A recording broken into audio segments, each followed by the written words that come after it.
वैसे तुमने एक चीज़ नोटिस की, आजकल कौवे दिखते ही नहीं हैं। मुझे अगर मेरी बात करूँ तो काफ़ी टाइम हो गया कौवे को देखे हुए। और पहले तो बहुत आसानी से दिख जाते हैं। अगर जैसे पहले गांव की बात करें, जब हम गांव में रहते थे ना, तो कौवे हमारे आसपास ही मंडराते रहते थे कि कौवा अचानक की छत पे आके बैठ जाता था। और घर वाले बोलते थे कि देखो आज तो कौवा बोल रहा है, आज कोई ना कोई मेहमान जरूर आएगा।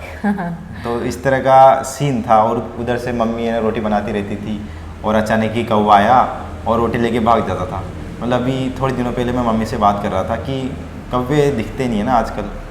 तो वो कह रही कि पहले के ज़माने में जब कौवे उस टाइम रहते थे तो हम बहुत परेशान हो जाते थे और इतना बुरा गुस्सा आता था इनके ऊपर कि थोड़ा सा भी ध्यान का भटका वो इधर से रोटी लेके भाग गए या फिर कोई खाना खा रहा है तो, और कोई जानवर मर जाता था ना पहले, तो चारों तरफ है ना इकट्ठे हो जाते थे चारों तरफ और उसको खाने के लिए। इतने ज़्यादा पहले कौवे मिलते थे। और आज देखो, आज तो मतलब मुझे ये चीज़ कुछ टाइम पहले, करीब 5-6 महीने पहले मैंने इस चीज़ को नोटिस किया और तब जाके मैं सरप्राइज हुआ कि यार ये कौन सी दुनिया है, ये कहाँ आ गए हम, अब कौवे नहीं दिखते। और ये भी कब नोटिस की मैंने कि एक दिन मैं जा रहा था तो मुझे कौवा दिखा, काऊ काऊ बोला और मैंने यार ये कौवा मैंने कितने दिनों बाद में देखा। तो मुझे लगा कि यार इस बारे में कोई ना कोई चर्चा तो करनी चाहिए। हाँ, ये चीज़ तुम बोल रहे हो ना कि जैसे कुछ भी मर गया जानवर तो कौवे बहुत सारे मंडराते रहते थे।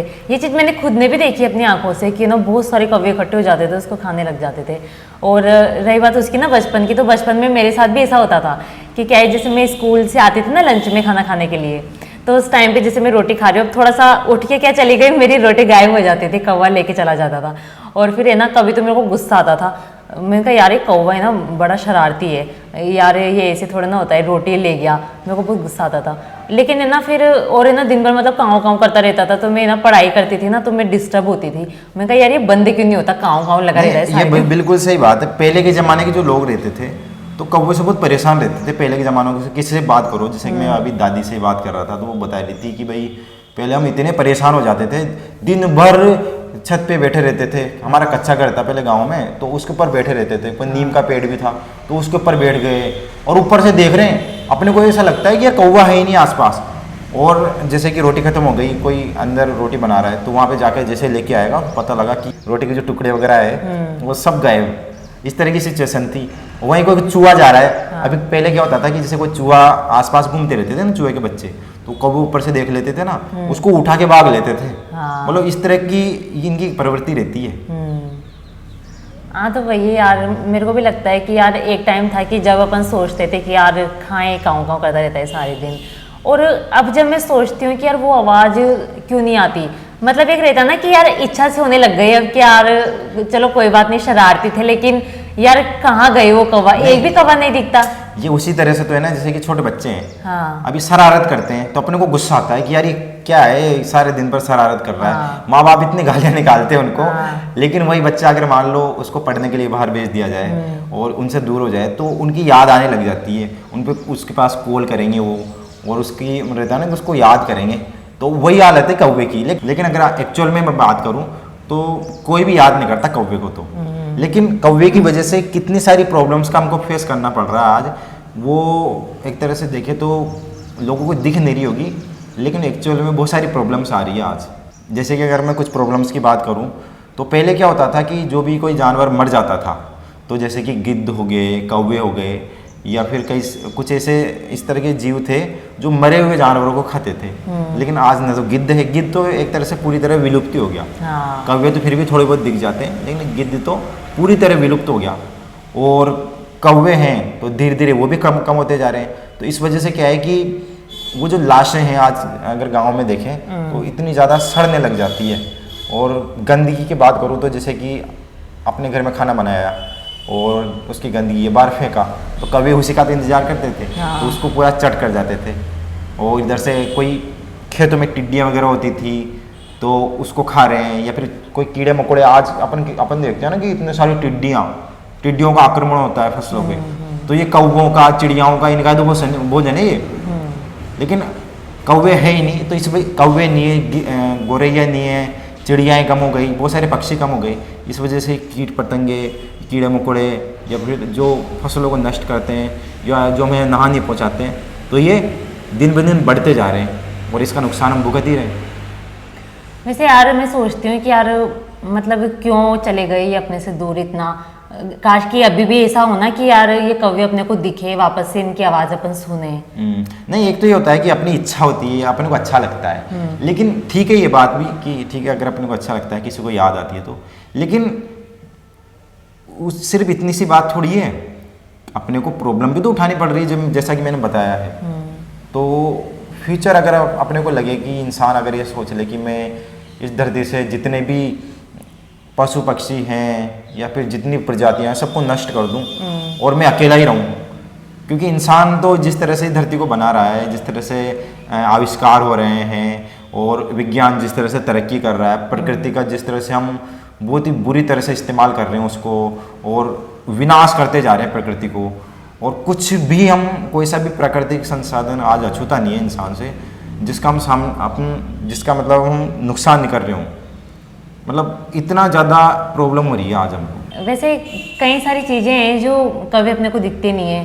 जैसे बात करें तो जैसे पहले क्या होता था कि रहते कहाँ थे, जैसे घोंसलों पे रहते थे ना, बड़े बड़े पेड़ हुआ करते थे ऊंचे ऊंचे से, और वहाँ पे ये रहते थे। लेकिन अभी क्या हो गया, अभी इंसानों ने अपनी सुविधा के लिए है ना इतने बड़े बड़े मकान बना लिए, किसकी जगह पे, इनकी जगह पे है ना, इतने बड़े बड़े जंगल ही तबाह कर रहे हैं लोग तो, और उनको हटा के और फिर बना रहे, तो बेचारे वो कहाँ रहेंगे जब उनका घर बार अपन ने छीन लिया, तो जाएंगे ना, वो दिखेंगे कैसे। वही तो ना, आज जंगलों की अगर मैं जंगलों में जाऊं तो पहले कई सारे इलाके थे, अगर अपन पूर्वजों से बात करें, बड़े बुजुर्गों से बात करें तो कई सारे ऐसे इलाके थे, वो कहेंगे यार पहले तो यहाँ पे जंगल हुआ करता था, आज देखो यहाँ पे बस्ती है, इतना मतलब इतने सारे मकान बन गए, इतनी सारी कॉलोनियाँ हो गई।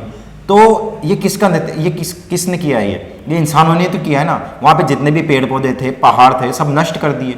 अब इन पे कौन रहता था पहले, इस जगह पर रहते थे पहले जंगली जानवर, पशु पक्षी, और हमने उनका घर नष्ट कर दिया, उनकी आबादी नष्ट कर दी। अब वो जगह नहीं रहेगी तो वो मरेंगे बेचारे, और धीरे धीरे हम प्रकृति को नष्ट करते जा रहे हैं, पेड़ पौधों को काटते जा रहे हैं। इस वजह से क्या हो रहा है, इनकी संख्या भी तेजी से कम हो रही है। अब आवाज़ तो छीना जो छीना, लेकिन उनका खाना पानी भी तो छीन गया ना। अब खाना पानी भी नहीं रहा, क्योंकि पहले तो ऐसा था ना, जैसे छोटे छोटे कीड़े मकोड़े वगैरह खा लिए, कोई जानवर मर गया तो उसको खा लिया। लेकिन आज तो इस चीज़ से कोई भी अनजान नहीं है कि जो जानवर मर जाता है लोग उसको भी नहीं छोड़ते, उसको भी कुछ ना कुछ यूज ले लेते हैं। हाँ वो तो है ही। अरे एक और दूसरी चीज़ ये है ना कि मैंने एक जगह पढ़ी थी, एक स्टडी थी बहुत ही, जिसमें पेस्टिसाइड के बारे में काफ़ी रिसर्च थी, और इसके बारे में मैंने वीडियो बनाया था मेरे दूसरे चैनल पे, है ना। तो उसमें ये था कि जो फसलों पर हम पेस्टिसाइड यानी कि जो कीटनाशकों का छिड़काव करते हैं, उससे क्या होता है कि हम तो ये सोचते हैं कि उस पर फसलों में उत्पन्न होने वाले जो कीड़े मकोड़े हैं वो मर जाएंगे, कि ठीक है वो मर जाते हैं, लेकिन ये किसका भोजन है, ये गौरैया का, कौवे का, चिड़िया का, इन सब का भोजन है। तो ये क्या करते हैं, इनको खाने के लिए आते हैं। जैसे कि खेतों में मर जाते हैं जब कीड़े मकोड़े, हम कीटनाशकों का छिड़काव कर देते हैं तो ये खा लेते हैं उनको।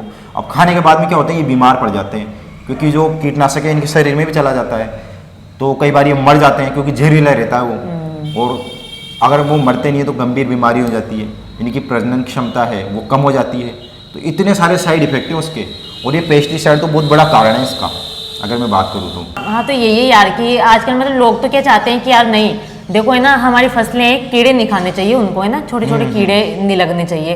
तो ये सोच के ना वो मतलब इतनी दवाइयाँ छिड़क देते हैं उस पर ना कि नहीं भाई ज़्यादा से ज़्यादा फसल आएगी हमारे पास, लेकिन उनको ये चीज़ नहीं पता कि इसका बहुत बड़ा नुकसान उनको भुगतना पड़ेगा।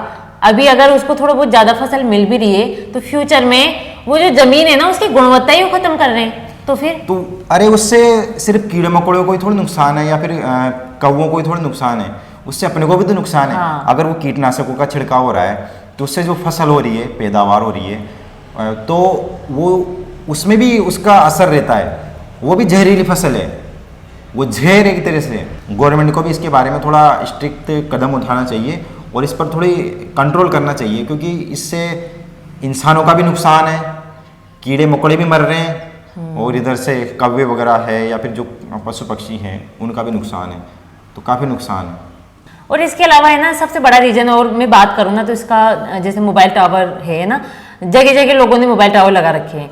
अब इससे क्या होता है कि रेडिएशन ना खतरनाक तरीके से मतलब क्रिएट होता है इससे ना, और हानिकारक तरंगें निकलती। तो सोचो पशु पक्षियों का बेचारा वो जैसे इनके आसपास जाते हैं ना तो उनकी सोचने समझने की जो क्षमता होती है वो बिल्कुल ही खत्म से हो जाती है। बिल्कुल सही बात है, क्योंकि आज मैं बात करूँ तो 15 साल पहले की मैं बात करूँ तो 15 साल पहले तुम खुद ही सोचो ना कि पहले मोबाइल टावर खाते हाँ बहुत ही लिमिटेड थे, वो भी कुछ कुछ जैसे कि महानगर हो गए या फिर कुछ बड़ी सिटी थी उनमें थे बस, क्योंकि लिमिटेड लोग मोबाइल का यूज़ करते थे, गांव में तो थे ही नहीं। मुझे खुद को पता है कि 15-20 सालों पहले ऐसा ही था, क्योंकि हम गांव में जब कॉल करते थे तो हमको कोई इंसान ढूंढना पड़ता था जिसके पास मोबाइल हो, तो उसके पास कॉल करते थे तो वो शाम को किसी से बात करा पाता था या फिर दूसरे दिन बात कराता था, 2-3 दिन बाद बात कराता था। और लेकिन आज तो जिधर देखो शायद कोई छोटा से छोटा गांव होगा ना, वो कोने में भी होगा, वहां भी मोबाइल टावर आपने को मिल जाएगा। अब ये मोबाइल टावर कितने खतरनाक होते हैं, क्योंकि इनमें जो रेडियो एक्टिव तरंगे रहती है ना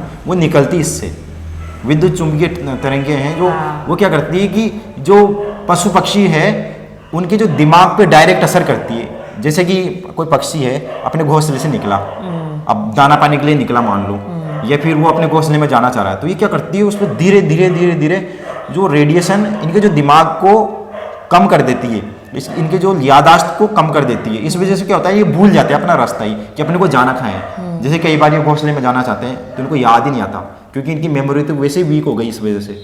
तो कितनी प्रॉब्लम है ना इनको बेचारों को। तो इस वजह से क्या है कि उनके जो बहुत दिनों तक वो इधर उधर भटकते रहते हैं अपने घोंसले की तलाश में, इतनी ज़्यादा इनकी मेमोरी वीक हो जाती है। और ये इनके जो बच्चे हैं बेचारे तो वो घोंसले में पड़े पड़े मर जाते हैं, या फिर कोई जानवर या कोई दूसरा जो पक्षी है शिकारी पक्षी वो आके उनको खा जाता है। तो इतनी ज़्यादा मतलब प्रॉब्लम हो रही है इन मोबाइल टावर्स की वजह से। ये रेडिएशन जो क्रिएट होता है ना ये सिर्फ जानवरों तक ही सीमित नहीं है, आपको पता ना जैसे इंसानों में भी कितनी सारी चीजें से क्रिएट होती है, तो फिर जानवरों की तो क्या ही हम बात करें। तो सोचो कितना बड़ा सभी को नुकसान है, इसको। सभी को नुकसान है इससे इंसान हो या फिर जानवर हो। अपने को लगता है कि यार इंसानों तक नुकसान नहीं है, क्योंकि देखो कई सारे रिसर्च वगैरह है, इनको आगे ही नहीं आने देते लोग, उनको दबा दी जाती है ताकि क्योंकि देखो हम आज 5G तक आ चुके हैं, 4G 5G और धीरे धीरे टेक्नोलॉजी बढ़ती जाएगी। तो अगर लोगों को धीरे धीरे इनके बारे में पता लगेगा तो लोग विरोध भी तो कर सकते हैं ना। तो इसलिए क्या है कि इस रिसर्च को आगे बढ़ने ही नहीं देते। कि देखो कई लोग तो मनवर करते हैं कि देखो रेडिएशन से कोई नुकसान नहीं है ये, क्योंकि आज हम छोटे बच्चों को देखें तो उनकी मेमोरी पहले के टाइम के जो बच्चे रहते थे उनके बराबर थोड़ी है। नहीं, तो नहीं। इसका जो मेन कारण है ना, इसका एक कारण ये भी है रेडिएशन, क्योंकि हकीकत में। और आज देखो हर घर में 5-5, 6-6, 7-7 मोबाइल मिल जाएंगे, हर सदस्य के पास मोबाइल है हर घर में। तो इतनी सारी प्रॉब्लम्स है।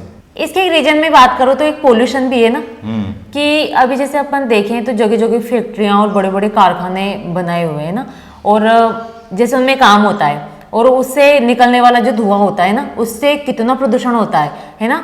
और इसके अलावा और भी जैसे ये केमिकल वगैरह होते हैं, लोग कचरा जलाते हैं, प्लास्टिक वगैरह है ना इसको जलाते हैं, तो इससे जो धुआं निकलता है तो मतलब सोचो हवा में ये घुल के कितना जहरीला बन जाता है। जहर है। आज देखे तो अगर इंसानों की बात करो चाहे कौवों की, किसी की भी बात कर लो, इतने ज़्यादा कारखाने हो चुके हैं आजकल और इतना ज़्यादा धुआं हो जा रहा है, प्रदूषण हो रहा है, क्योंकि इतने सारे वाहन चल रहे हैं। तो इस वजह से कितना मतलब सांस लेने में दूभर है। दिल्ली की बात करें तो दिल्ली में तो सांस ही नहीं ले सकते। एक्चुअल में इतनी बुरी उनकी स्थिति हो चुकी कि मतलब जहरीला। और पानी देखो आज जो भी अपने शहर में से जो भी गंदगी निकलती है सारी कहाँ जाती है, नदी में, तालाब में, इनमें जाती है। तो पानी पी नहीं सकता आदमी। कचरे के ढेर देख लो आप, जगह जगह कचरे के पहाड़ बन चुके हैं, ये हालत हो चुकी है। तो ये बेचारे जो पशु पक्षी हैं वो न तो पानी पी सकते हैं, न चैन से सांस ले सकते हैं, और खाने पीने के लिए तो इनके पास कुछ बचा ही नहीं है। तो क्या करेंगे, कचरा ही खाते हैं, तो कचरे में भी केमिकल खाएंगे तो उससे भी मरेंगे। तो हर तरफ इनका मरण है। तो अपने को सिर्फ एक कारण की बात नहीं, इतने सारे जो कारण है। तो उस वजह से क्या है कि स्पीड से, तेजी से इनकी जो जनसंख्या है ना वो कम हो रही है, क्योंकि एक तरफ तो हम कीटनाशकों के छिड़काव कर रहे हैं, दूसरी तरफ रेडिएशन है, तीसरी तरफ प्रदूषण है, और चौथी तरफ हमारी उपेक्षा है। और भी बहुत सारे कारण है। अगर ढूंढने की बात करेंगे ना, बहुत सारे कारण है जिसके बारे में डिटेल से हमारी बात हो सकती है। तो ऑल ओवर मतलब अगर जैसे हम बात करें तो सिर्फ ठीक है, हम तो जैसे पक्षियों के सपोर्ट में बोल रहे हैं, जैसे कौवे की हमने बात की, भाई इसको बचाने के लिए क्या करें, या फिर इसके क्या कारण है कि ये विलुप्ति के कगार पे ना। लेकिन देखा जाए तो इंसानों को खुद को ये भी समझना चाहिए कि ये सिर्फ कौवे के लिए नहीं है, ये आप लोगों के लिए भी है, कि जो भी चीजें खतरनाक उसके लिए है ना वो आप लोगों के लिए भी है ना। जैसे रेडिएशन वगैरह, ये कचरा, अभी जैसे आपने बोला दिल्ली में सांस लेना दुभर हो रहा है, तो सोचो कितनी बड़ी प्रॉब्लम है ये। बहुत बड़ी प्रॉब्लम है। कह रहा हूँ ना कि अगर डिटेल से बात करना लगे तो बहुत ही लंबी ये डिस्कशन हो सकता है। अगले वीडियो में हम इस बारे में बात कर सकते हैं अगर चाहें तो, कि आप लोग कमेंट करके बताना कि किस टॉपिक में हमें बात करनी चाहिए, क्योंकि ये डिस्कशन था, ये कौवों पर था, और हम आप लोगों से यही रिक्वेस्ट करेंगे कि आप लोग भी इस बारे में थोड़ा समझें और थोड़ी गंभीरता से विचार करें और इस बारे में लोगों को जागरूक करें। आप हमारे ये वीडियो शेयर कर सकते हैं, हमारे चैनल को सब्सक्राइब करके हमें सपोर्ट कर सकते हैं, और नेक्स्ट वीडियो पे किस टॉपिक पर हमें चर्चा करनी चाहिए इस बारे में आप हमें कमेंट करके ज़रूर बताएं। नमस्कार। नमस्कार।